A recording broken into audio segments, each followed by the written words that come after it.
Memphis, December 1971. Elvis walked into St. Mary's Home for Girls and found 47 abandoned children sleeping on torn mattresses in a freezing building. He asked the nun, "What do you need?" She said, "Everything." 3 days later, Elvis returned with architects, contractors, and a blank check. What he built next didn't just change those 47 girls' lives. It created a legacy that's still transforming thousands of children 50 years later. The visit that changed everything, December 1971. The call from Sister Margaret. December 18, 1971, Graceland. Elvis was in the music room when the phone rang. Father Thomas Murphy from St. Mary's Catholic Church in South Memphis was on the line. Elvis knew him, had donated to the church before, but Father Murphy had never called Graceland directly. "Elvis, I hate to bother you, but I'm calling because I don't know who else to ask. We have a situation at our girls' home. The building's falling apart. The heating died last week. We've got 47 girls sleeping in a structure that should have been condemned years ago. The county won't help. I've tried every charity. Nobody has the money." Elvis didn't hesitate. "What's the address? I'm coming over right now." "Elvis, it's nearly midnight." "I don't care. Give me the address." The building that broke Elvis's heart. Elvis sees something that breaks him completely. St. Mary's Home for Girls was in one of Memphis's poorest neighborhoods. The building dated from 1923 and looked every year of its age. Peeling paint, broken windows patched with cardboard, a sagging front porch. Elvis arrived at 12:30 a.m. with Jerry Schilling. What he saw would haunt him forever. 47 girls, ages 3 to 17, living in conditions that would shame a prison. 2 large dormitory rooms with thin, torn mattresses on the floor. No beds, no heat, girls sleeping in coats and multiple layers just to stay warm. 2 working toilets for 47 girls, showers with no hot water, a stove so old it was a fire hazard. Sister Margaret, who ran the home, was 72 and had devoted her life to abandoned children. Tears streamed down her face as she showed Elvis the reality. These girls have already been abandoned once. Most were left at hospitals, fire stations, church steps. They come here because they have nowhere else. And we try, dear God, we try, but we can barely keep them alive. Elvis walked through the sleeping areas quietly. Several girls were awake, hard to sleep when freezing. A little girl, maybe 5, looked up at Elvis from her floor mattress. She wore 2 sweaters and a winter coat. Her name was Sarah. She'd been left at a fire station 3 years ago with a note, "I can't take care of her. Please find her a good home." "Are you cold, sweetheart?" Elvis asked gently, kneeling beside her. Sarah nodded. "But it's okay. Sister Margaret says God keeps us warm in our hearts." Elvis felt something break inside. He stood and asked Sister Margaret a simple question. "What do you need?" Sister Margaret laughed, the laugh of someone who'd given up hope. "Everything, Elvis. A new building, heat, beds, food, clothes. We need about $500,000 to build a proper facility, plus $50,000 a year to run it, but I know that's impossible, so I'll settle for whatever you can spare to get us through winter." Elvis pulled out his checkbook and wrote a check for $10,000. "This is for right now. Space heaters, warm clothes, food, whatever they need immediately. But Sister Margaret, I'm not leaving those girls in this building. I'm going to build you a new home." Sister Margaret stared. "Elvis, that's too generous." "No, it's not. And I mean it." Elvis looked at Jerry. "Call my attorney first thing in the morning. We need architects, contractors, construction crews. We're building a new St. Mary's, and we're doing it right." The promise Elvis made before leaving, Elvis did something unexpected. He went back to the dormitory and turned on the lights. 47 girls sat up, confused and scared. Sister Margaret rushed in. "Girls, it's okay. This is Mr. Presley. He's here to help." A 16-year-old named Patricia recognized him. "That's Elvis Presley." Elvis took off his sunglasses. "Hi, girls. I'm sorry to wake you, but I needed to make you a promise." They stared, silent. "I know things are hard. I know this building is cold. I know you've been through things no child should endure. But I want you to know you are not forgotten. You are not unloved. And starting now, things are going to get better." His voice thick with emotion. "I'm going to build you a new home. A real home.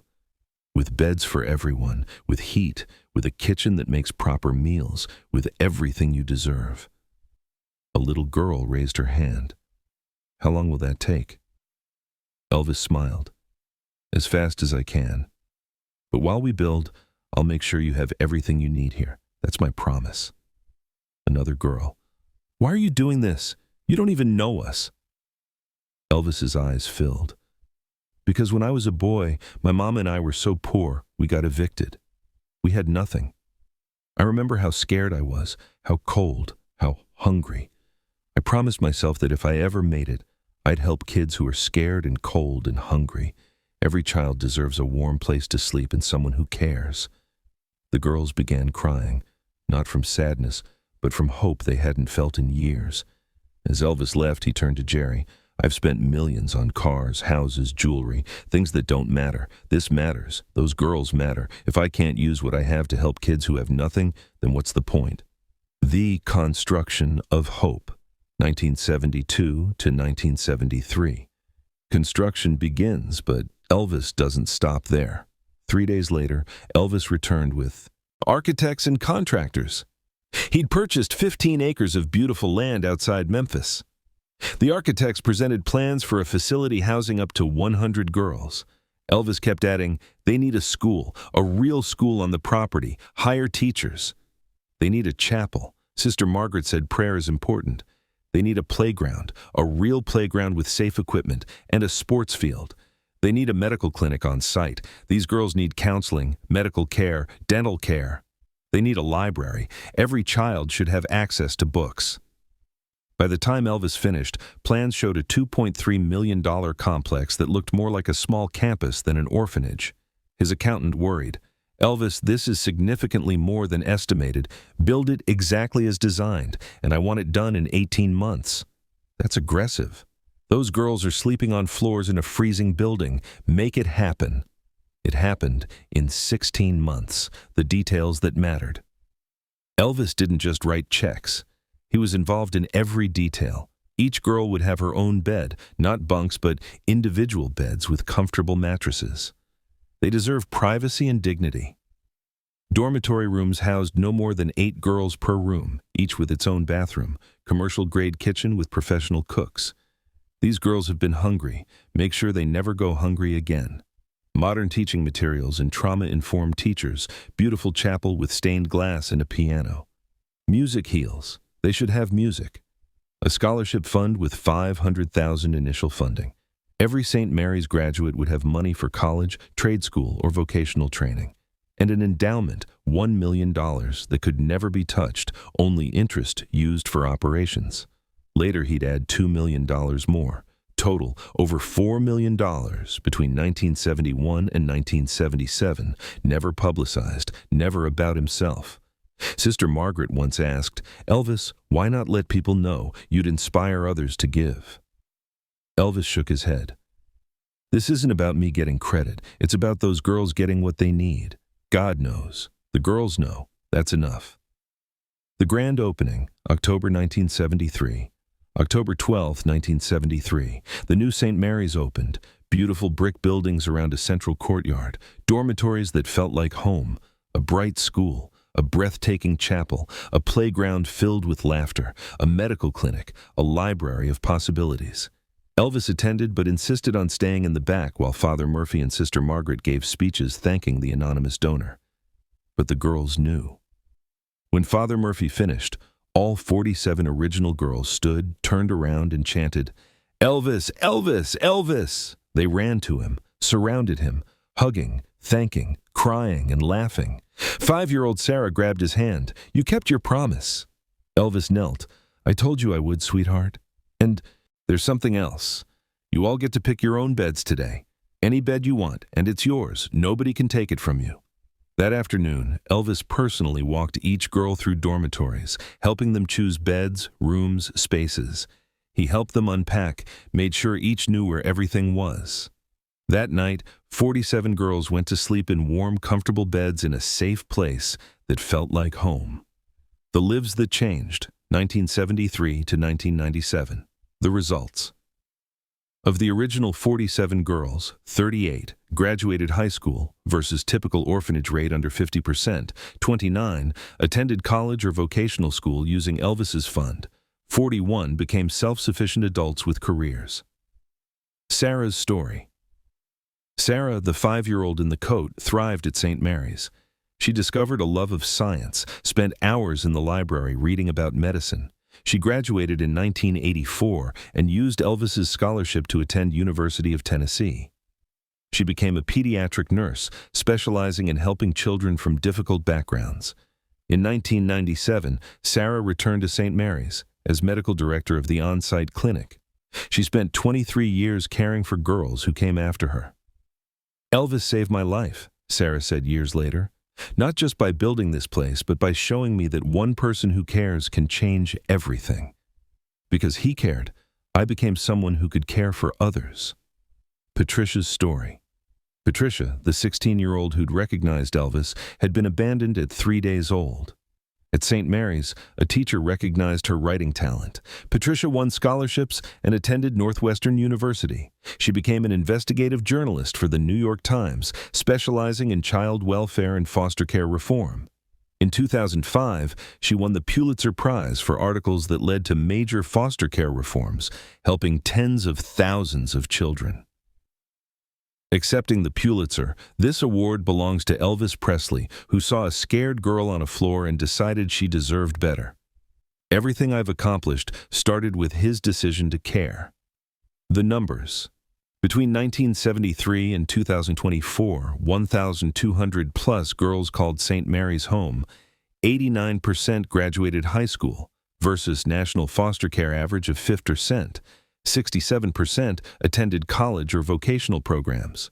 400 plus girls received degrees using Elvis's fund. Careers included 47 teachers, 31 nurses/doctors, 18 social workers, 22 business owners, and hundreds more in meaningful work. The legacy continues. 20 years later, one of the girls returns with shocking news. In 1994, Jennifer Martinez walked into Sister Margaret's office. Sister Margaret was 95, still living on campus. "Sister, I don't know if you remember me. I lived here from 1975 to 1982. Sister Margaret studied her. "Jennifer, who loved the piano?" "Yes." Jennifer was crying. "I need to tell you what Elvis's gift did for me." Jennifer had been abandoned at 7. At St. Mary's, a music teacher noticed her talent. The chapel piano Elvis had insisted they have, Jennifer learned to play. Music became her refuge. She used Elvis's scholarship for Berklee College of Music, became a professional pianist and music therapist working with traumatized children. "Sister, I just sold my first house. I have savings. I want to create a music program here. Piano, guitar, voice, whatever girls want to learn, I'll fund and teach it." Sister Margaret cried. "Elvis would be so proud." "Elvis is why I can do this. His gift gave me a future. Now I want to give that to others." Jennifer's program launched in 1995. Over 25 years, it introduced 600 plus girls to music. Dozens pursued it professionally, and Jennifer wasn't alone. Sarah established mentorship programs. Patricia created writing workshops. Maria, now a chef, taught cooking and life skills. Dozens of former residents returned as volunteers, donors, mentors, teachers. By 2024, over 800 former residents stayed connected, supported each other, and gave back. The churches Elvis supported. Elvis didn't stop with St. Mary's. Between 1971 to 1977, he quietly donated $250,000 to various churches for repairs, food banks, community programs, $180,000 to Catholic charities for child welfare, $150,000 to Baptist churches for youth programs, $75,000 to a Memphis synagogue after vandalism. Countless smaller donations to families in need. Father Murphy said in 1980, Elvis believed faith communities should serve communities. He didn't care about denomination.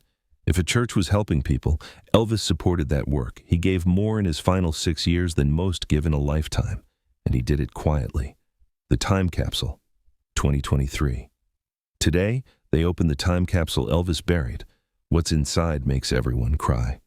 October 12, 2023, the 50th anniversary. Over 400 former residents returned. During the ceremony, someone discovered Elvis had buried a time capsule in 1973. Instructions said to open it on the 50th anniversary. They carefully excavated and opened it. Inside, a letter from Elvis, handwritten, addressed to the girls of St. Mary's 50 years from now. Photographs of the original 47 girls. A recording of Elvis singing "You'll Never Walk Alone" with a message. Original blueprints with Elvis's handwritten notes. A trust document for $100,000 set aside specifically for the 50th anniversary. The letter. Sarah read Elvis's letter aloud, voice shaking. To the girls of St. Mary's, October 12, 2023. If you're reading this, I've been gone a long time. I hope I live to see you grow up, but if not, I want you to know something. The night I saw 47 girls sleeping on the floor in the cold, my heart broke. Not from pity, but because I saw myself, the scared boy from Tupelo who didn't have a warm place to sleep, who wondered if anybody cared. Somebody cared about me. My mama cared. Because she cared, I survived. I want you to survive. More. Then survive. I want you to thrive. This place isn't charity. It's an investment. I'm investing in you because I believe in you. I believe that given a chance, given love and support and opportunity, you can do anything. I don't always get things right, but I wanted to get this right. 50 years from now, I hope this place still gives girls who have nothing a place to become everything. And I hope some of you who lived here are keeping it going. Don't ever forget, you're not defined by where you came from. You're defined by where you're going, and you're going somewhere beautiful. I love you all, even the ones I'll never meet.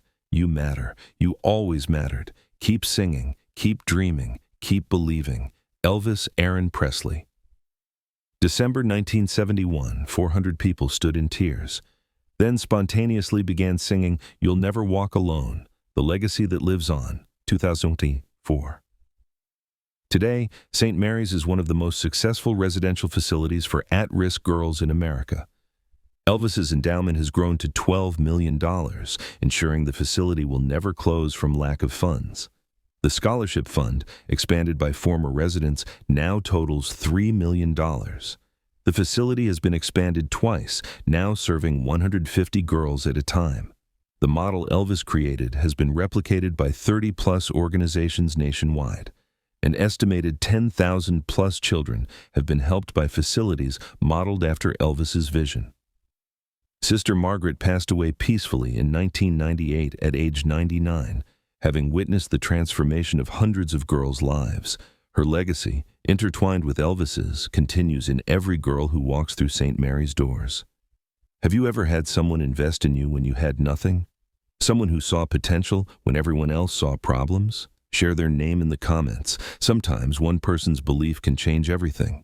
December 1971. Elvis saw 47 girls sleeping on floors. He could have written a check and left. Instead, he built them a home, a school, a future. This isn't just about generosity. It's about what happens when you give people more than charity, when you give opportunity, dignity, and belief. Elvis didn't just give shelter. He gave beautiful dormitories that said, "You deserve comfort." A library that said, "You deserve knowledge." A school that said, "You deserve education." A scholarship fund that said, "You deserve a future." And those girls became nurses, teachers, journalists, musicians, business owners, people who helped thousands more. That's the miracle. Not that Elvis had money, but that he understood what to do with it. He didn't build a monument to himself. He built a launching pad for others. One person who genuinely cares can start a ripple that never stops. 47 girls became 1,200 girls became 10,000 children influenced by his vision. One decision, one midnight visit, one man who refused to walk away. What could you build with what you have? Not a building necessarily, but what could you invest in that would keep giving long after you're gone? Share in the comments. Legacy isn't about what you leave behind. It's about what keeps growing. Subscribe to Elvis Presley Legacy Stories to discover more moments proving the greatest gifts keep giving. Share this with someone who works with children, who cares about foster care, who believes every child deserves a chance. And if you're one of the Sarahs, if you're sleeping on the floor right now, hear this. You matter. You deserve better. Don't give up. St. Mary's is still standing. The girls are still thriving. The scholarships are still being given. The ripple is still spreading. 50 years later, Elvis's promise is still being kept.